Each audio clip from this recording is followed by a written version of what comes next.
A helicopter from the Colombian Armed Forces took delegates from the United Nations, Colombian government, and FARC rebel group to the Colombian rural town of Villavicencio.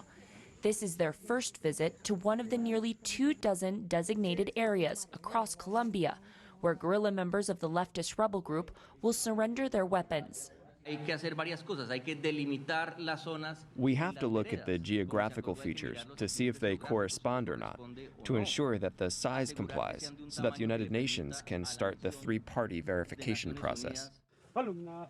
In June, the Colombian government and FARC announced they had finished negotiating the terms for a bilateral ceasefire.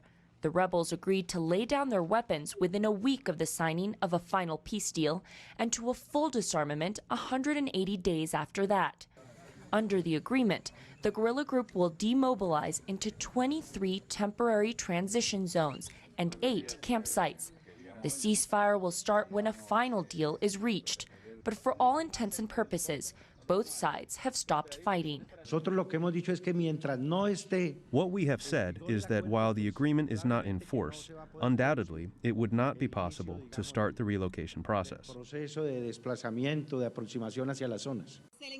While negotiators work on the details of an official agreement in Havana, Colombia is preparing the precise location of the temporary zones. The Red Cross is part of the International Observer Committee, but Colombian officials say logistical consultations with locals are just as important. The groups were divided into two. The first one met with the community leaders to explain the scope of this visit, and the second composed of officers of the public force, FARC-EP, commanders of different areas, engineers, surveyors, logistic and communications experts, to review the places where the zones will be located.